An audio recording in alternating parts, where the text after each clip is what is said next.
On embarque avec la section 5.2.1, extrêmum absolu sur un intervalle fermé cette fois-ci. Donc si vous avez vu la vidéo d'introduction de la section 5.2, vous savez qu'est-ce que sont les extrêmums absolus. On parle de max et de min sur une fonction, mais cette fois-ci, on parle d'un max et d'un min absolu, c'est-à-dire que c'est la plus grande valeur de la fonction ou la plus petite valeur de cette fonction-là. On a vu dans la vidéo précédente qu'on pouvait parler d'extrêmum absolu sur l'ensemble du domaine d'une fonction. Cette fois-ci, on va se restreindre sur un intervalle fermé et on va voir comment aller chercher s'il existe premièrement des extrémums absolus d'une fonction sur une fonction dans un intervalle. Puis ensuite de ça, on verra comment essayer de trouver ces maximums ou minimums-là à partir de certains théorèmes. On commence avec le théorème 5.6. Qui va nous permettre d'aller tester si certaines conditions sont remplies. Est-ce qu'on a des maximums ou minimums absolus sur l'intervalle qui nous intéresse? En réalité, ce théorème-là nous dit que lorsqu'une fonction f de x est continue sur un intervalle fermé AB, ben la fonction va admettre un maximum absolu et un minimum absolu dans cet intervalle-ci.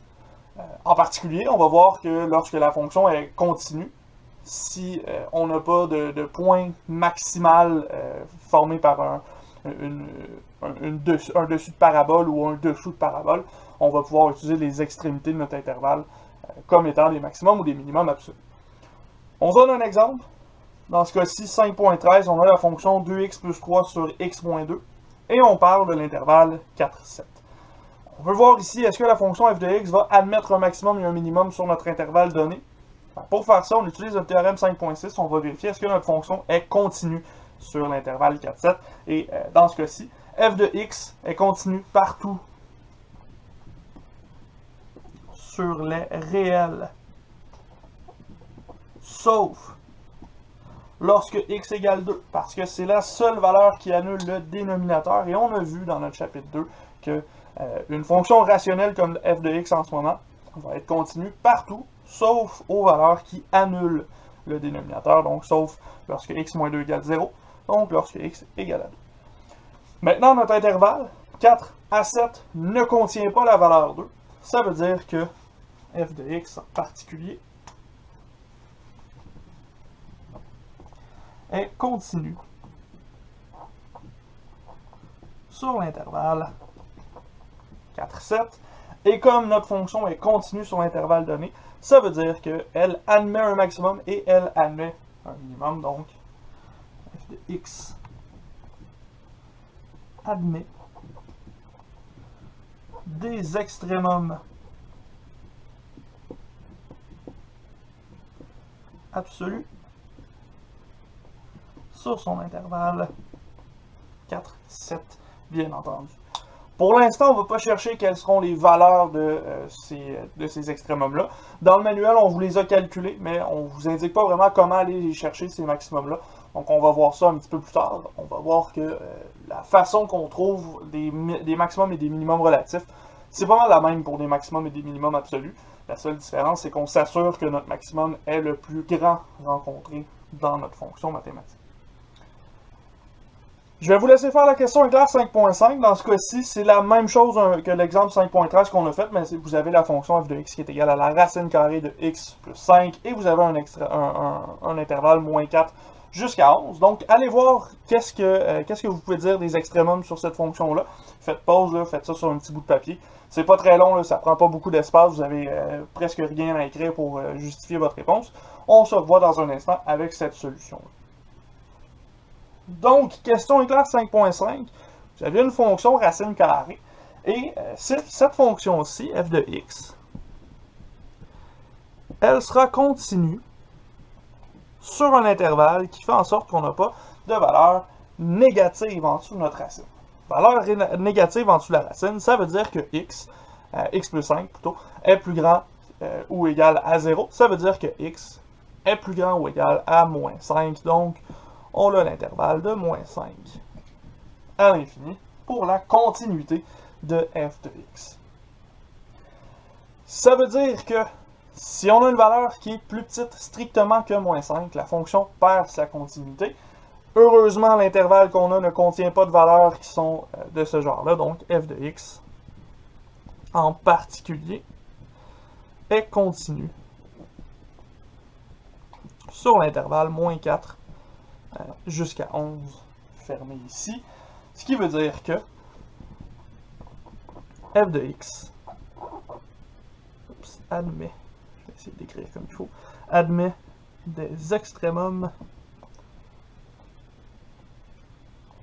sur notre intervalle moins 4, 11. Donc la question c'est de savoir est-ce qu'il y en a des extrémums? Ben, la réponse est oui, il y en a. On ne va pas les chercher nécessairement, on n'a pas encore les outils nécessaires pour trouver ces informations-là. On va le voir après cet exemple-ci, après l'exemple 5.14.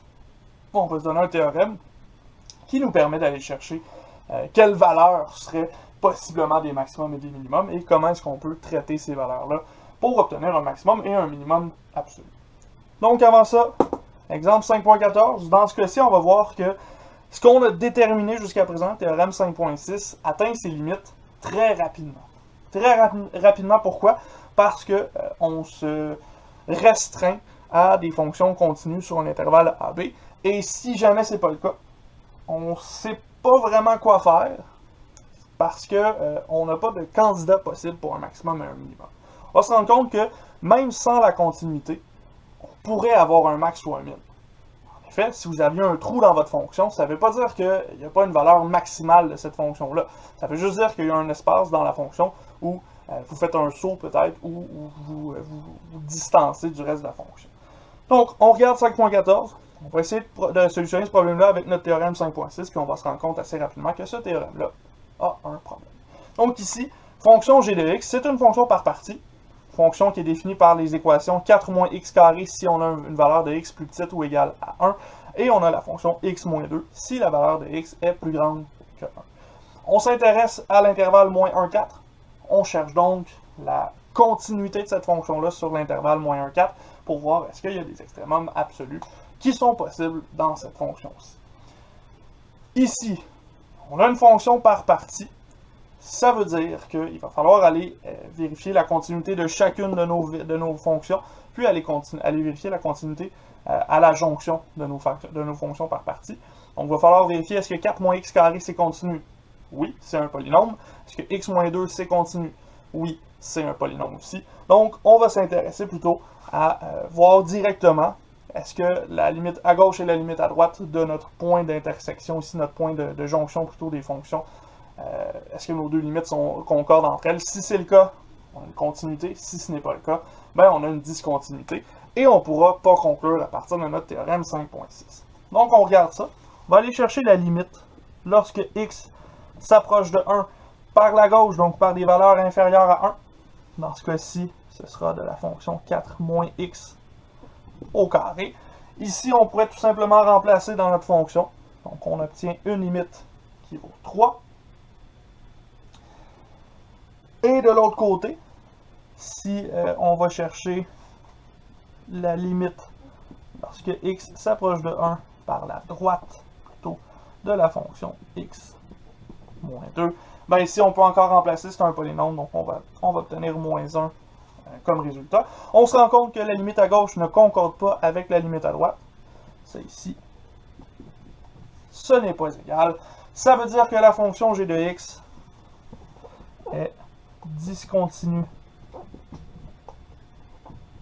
en x égale à 1. Donc notre fonction n'est pas continue partout sur l'intervalle moins 4 à 1, moins 1 à 4 plutôt. Ce qui veut dire qu'avec mon théorème 5.6, j'ai aucune idée s'il y a un maximum ou un minimum. Comme le théorème 5.6 ne s'applique pas, je ne pourrais pas donner un extrémum absolu, les extrémums absolus plutôt de ma fonction g de x dans ce cas-ci. Donc ici, théorème 5.6 ne s'applique pas. Aucune conclusion possible.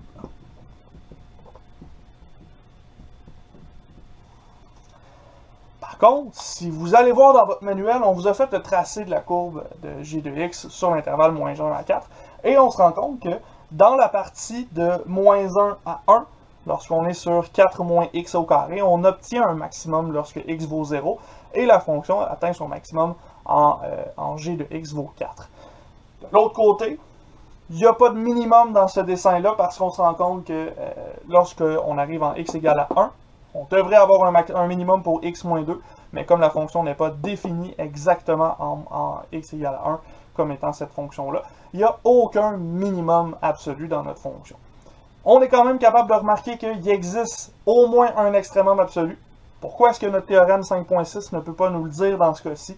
C'est tout simplement parce que le théorème 5.6 se base seulement sur la continuité, mais le théorème 5.6 oublie une notion fondamentale pour un maximum et un minimum. C'est ce qu'on a vu avec extrémum relatif.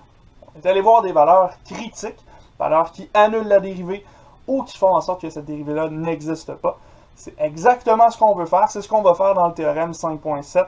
À l'instant, on va aller chercher cette définition-là et notre nouvelle façon de déterminer des extrémums absolus sur une fonction mathématique. Le théorème 5.7, c'est celui qui va nous permettre d'aller chercher les candidats possibles pour nos maximum minimum absolus sur la fonction f de x dans notre intervalle AB fermé. Dans ce cas-ci, ce théorème-là est assez direct, assez simple à comprendre aussi, là, dans le sens où on en a vraiment beaucoup parlé lorsqu'on faisait des extrémums relatifs. Vous allez voir que c'est très similaire.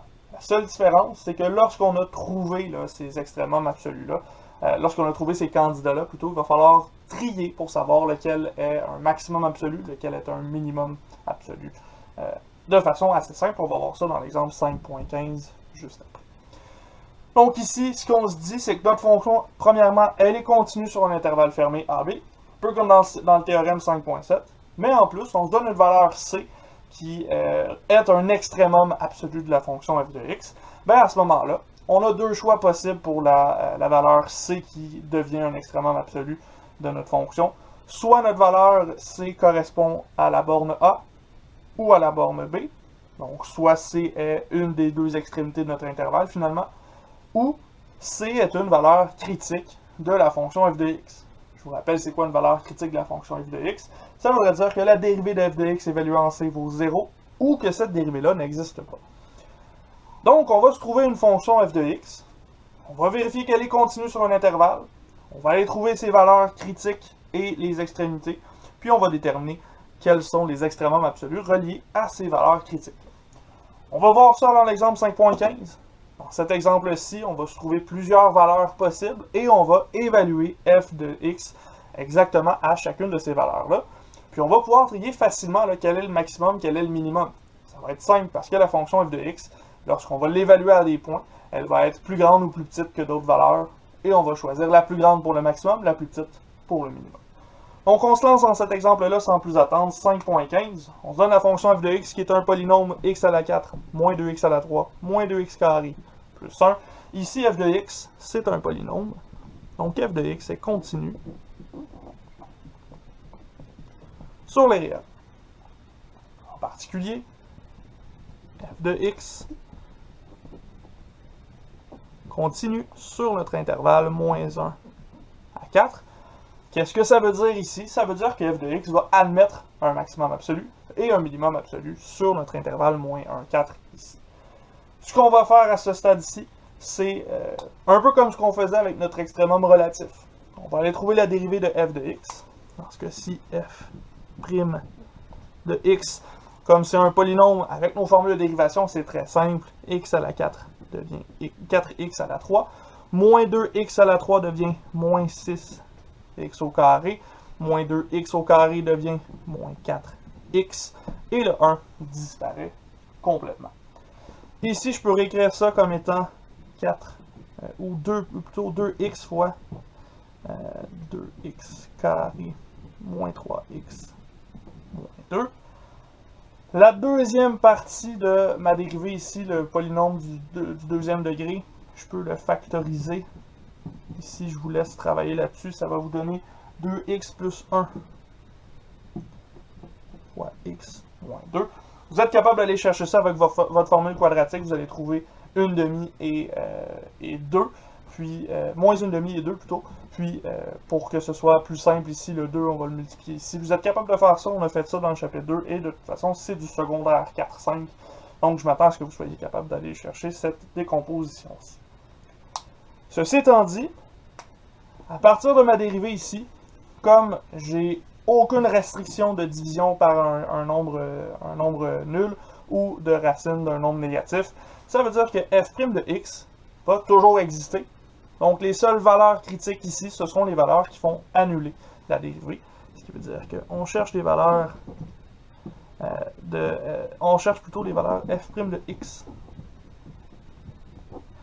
qui sont égales à 0 si et seulement si quoi? Ben, premièrement, 2x égale 0, donc x égale 0. 2x plus 1 égale 0, donc x égale moins 1 demi. Ou x moins 2 égale 0, donc x est égal à 2. Ça ici, c'est la même chose que ce qu'on faisait avant. Il n'y a aucune différence jusqu'à maintenant. Là où ça change, c'est qu'avant, on allait chercher soit un tableau des signes, soit un test de la deuxième dérivée. Ici, je n'ai pas besoin d'aller chercher un test de la deuxième dérivée. Je n'ai pas besoin d'aller me faire un tableau des signes. Tout ce que j'ai besoin de faire, c'est d'identifier complètement toutes les valeurs intéressantes, toutes les valeurs C qui pourraient être un extrémum. Donc, les extrémités de mon intervalle ou les valeurs critiques. Ici, les candidats possibles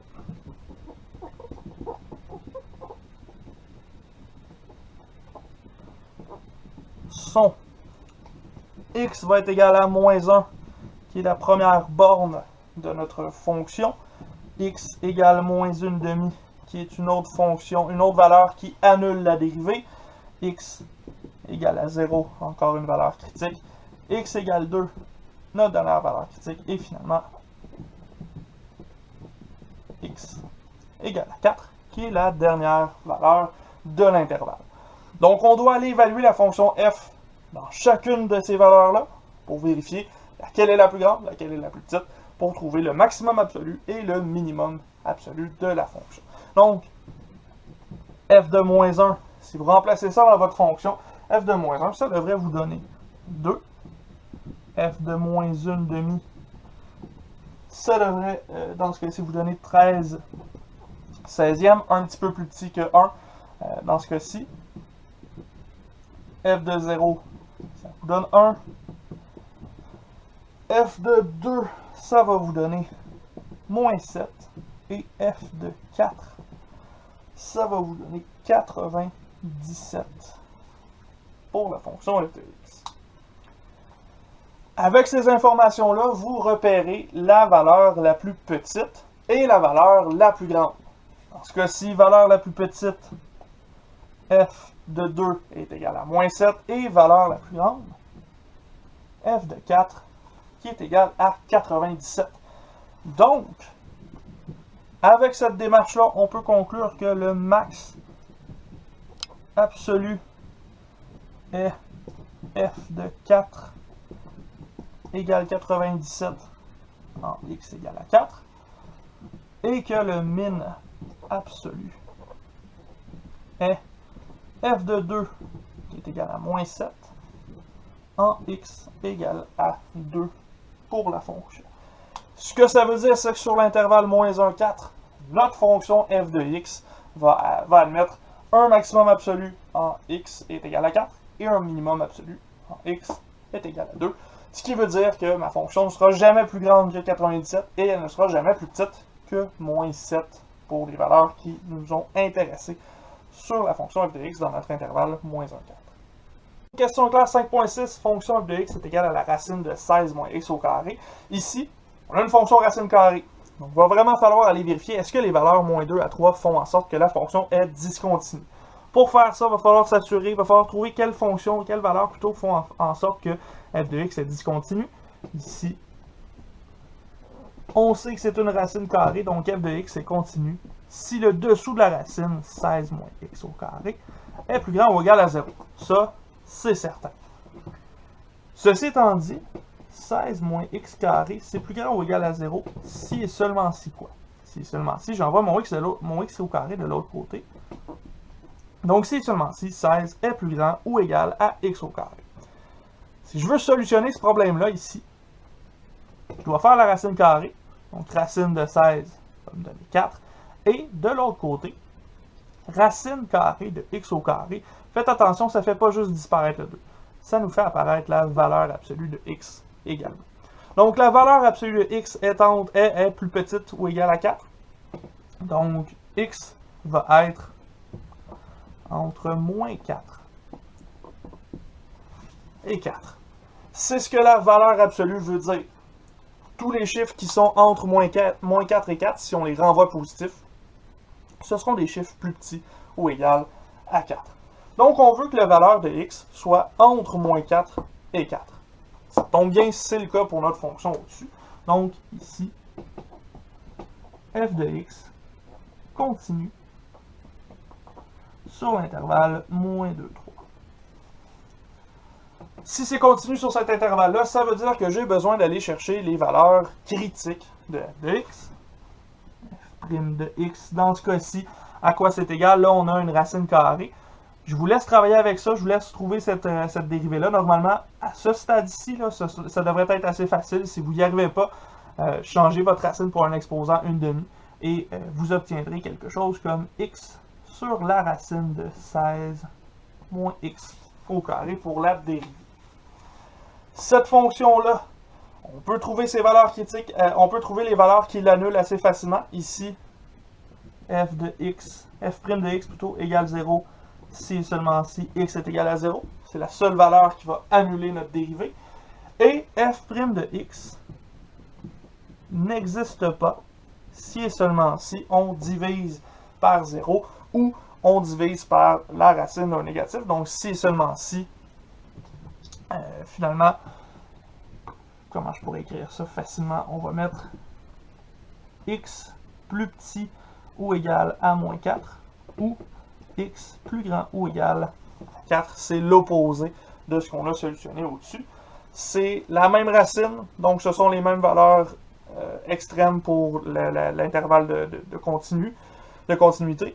Et dans ce cas-ci, on doit inclure le égal parce qu'on ne veut pas diviser par 0 non plus. C'est pour ça qu'on est allé chercher ces valeurs-ci.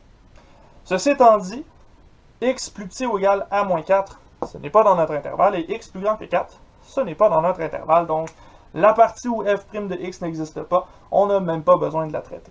Ce qui va nous intéresser, c'est la partie lorsque notre dérivée est nulle, et nos valeurs extrêmes, nos valeurs aux extrémités de l'intervalle, donc les candidats sont. On va commencer par avoir x égale à moins 2. Ensuite, on a x égale à 0, notre seule valeur critique. Et finalement, x égale à 3. Ce qui nous intéresse, c'est d'aller chercher la fonction f de x à ces valeurs-là. Donc, f de moins 2, vous remplacez x par moins 2. Moins 2 au carré, ça vous donne 4. 16 moins 4, ça vous donne 12. Donc, vous avez la racine de 12 dans ce cas-ci. Vous pourrez réécrire ça comme étant 2 racines de 3. Peut-être ce que votre calculatrice vous a donné, c'est pas très grave. Ici, je l'ai fait mentalement, donc pas la valeur simplifiée. Ensuite de ça, f de 0. Remplacez x par 0, vous allez avoir racine de 16, donc un beau 4 pour la fonction f de x. Et lorsque x vaut 3, f de 3. X au carré, si x vaut 3, ça vaut 9. 16 moins 9, ça donne 5. Donc, on a la racine de 5 dans ce cas-ci. Qu'est-ce que ça veut dire, ça, ici? Ça veut dire que la plus petite valeur rencontrée, c'est racine de 5. Et la plus grande, c'est racine de 12. Donc, on a un max absolu à f de moins 2 égale racine de 12. Et un min absolu à f de 3 égale racine de 5 pour la fonction f de x égale racine de 16 moins x au carré. Si vous avez eu de la misère à vous rendre jusqu'à ces solutions-là, j'imagine que ça venait de nos valeurs critiques, de ce qui faisait en sorte que la fonction était continue et ce qu'on devait faire, surtout pour les valeurs qui annulaient la dérivée. Si jamais vous n'y arrivez pas, retournez voir là, dans notre chapitre 2, lorsqu'on a parlé de ces informations-là. Allez voir comment est-ce qu'on traitait la racine carrée, surtout pour la continuité. Et si ça ne fonctionne toujours pas, n'hésitez pas, écrivez-moi sur le team. Ça va me faire plaisir de vous aider pour ce numéro-là. Il était relativement plus complexe, celui-là, étant donné qu'on devait traiter une racine carrée dans notre fonction initiale. Ceci étant dit, on fait un dernier exemple pour cette section-ci. Suite de ça, on pourra passer aux intervalles ouverts, ou plutôt des intervalles non fermés, pour la fonction f de x. Donc, exemple 5.16. On vous donne une fonction g de x qui est égale à 4 plus x moins 2. exposant 2 tiers. Donc là, on va avoir une racine cubique qui va nous intéresser tantôt lorsqu'on va aller chercher nos informations. Ici, on veut commencer par voir est-ce que g de x, c'est une fonction qui est continue, et on veut aussi savoir sur quel intervalle on va travailler. Donc dans ce cas-ci, j'ai mal recopié mon numéro, j'ai oublié d'indiquer qu'on travaillait sur l'intervalle moins 6,3. Tout aussi simple que ça, c'est un fixe assez rapide à faire. Maintenant, est-ce que g de x est continu? Dans ce cas-ci, il va falloir aller voir est-ce que la racine cubique, c'est une fonction qui est continue. Est-ce qu'il y a des valeurs qui font en sorte qu'une racine cubique ne fonctionne pas? Non. Donc cette fonction-là, g de x, elle est continue partout sur les réels. Donc on commence par définir ça ici. On commence par conclure que g de x est continue sur les réels. Et on se rappelle que la continuité vient directement du fait que la racine cubique ne va pas être discontinue, étant donné que c'est une racine impaire. Si on avait une racine carrée, on aurait eu plus de problèmes, mais là, c'est une racine cubique, on est heureux. Ce que ça veut dire, c'est que g de x est continu sur moins 6,3, donc on va effectivement avoir des extrémums absolus sur notre intervalle. Pour trouver ces extrémums absolus-là, ça va nous prendre les bornes de notre intervalle, donc moins 6 et 3, et ça va nous prendre la dérivée de g de x pour aller trouver ses valeurs critiques. Donc on doit aller trouver g' de x pour solutionner le problème. Dans ce cas-ci, dérivée de 4, c'est 0, donc on ne le traite pas. Dérivée de x moins 2 exposant 2 tiers, ce sera 2 tiers fois x moins 2 exposant moins 1 tiers fois la dérivée de l'intérieur. Dérivée de x moins 2, c'est 1. Donc, rien d'intéressant ici. On obtient la fonction 2 sur 3 racine cubique de x moins 2.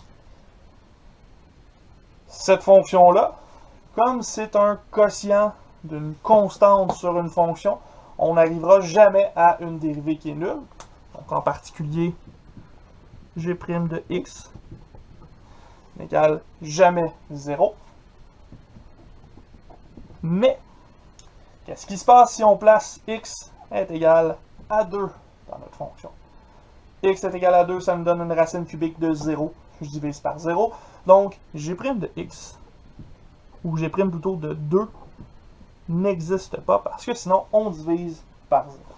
Qu'est-ce que ça veut dire, ça, en réalité? Ça veut dire que la seule valeur critique qui nous intéresse pour la dérivée, c'est x est égal à 2. Donc, il va falloir traiter x égale moins 6 pour nos intervalles, x égale à 2, et x égale à 3. Donc, les candidats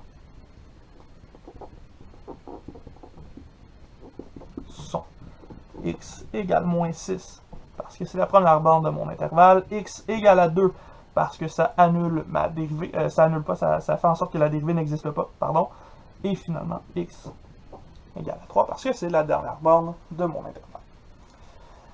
Je vais donc évaluer g de moins 6. Si g de moins 6 va vous donner 8, on évalue g de 2. G de 2 va vous donner 4.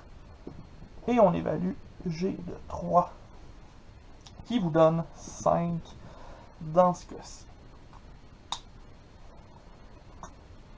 Parmi nos 3 candidats, on obtient un maximum en x égale moins 6 avec g de moins 6 qui est égal à 8 et un minimum en x égale à 2 pour g de 2 est égal à 4. Donc ça veut dire que on a un maximum absolu en x égale moins 6 et ce maximum-là correspond à g de moins 6 qui est égal à 8 et on a un minimum absolu en x égale à 2 à g de 2 qui est égal à 4. Vous pouvez aller voir dans votre manuel, à la page 283, justement, on a fait le tracé de la fonction, puis on voit très bien que lorsque x est égal à moins 6, notre fonction est maximale en g de x est égal à 8, et on obtient un minimum absolu, effectivement, lorsque x vaut 2, on a comme une pointe de notre fonction, c'est pour ça que la dérivée n'existait pas à ce point-ci, parce que la limite à gauche n'égale pas la limite à droite. Donc cette dérivée-là n'existe pas à ce point anguleux-ci. Ceci étant dit, ça fait pas mal le tour là, des fonctions qu'on va rencontrer sur des intervalles fermés, et surtout de comment est-ce qu'on fait pour solutionner le problème de nos extrémums absolus. Ça veut dire que c'est maintenant à vous de travailler. Je vous invite à aller à la page 285. 285, vous avez une série d'exercices, la série d'exercices 5.5 que vous pouvez essayer. Donc, je vous suggère de les faire, les exercices 5.5 à la page 296. Essayez ça, vous avez la suite d'exercices-là sur le portail. Si jamais vous n'y arrivez pas, n'hésitez pas à me contacter sur le Team ou par Mio si c'est mieux pour vous. Je vous suggère quand même d'utiliser Team, ça va plus vite, je peux répondre beaucoup plus facilement à vos questions. Et on peut se discuter, on peut se parler de vive voix, c'est pas mal plus simple que par Mio. Ceci étant dit, essayez ça. Et pour nous, on se reverra dans la prochaine vidéo avec la section 5.2.2. On va parler cette fois-ci des extrémums absolus sur un intervalle non fermé.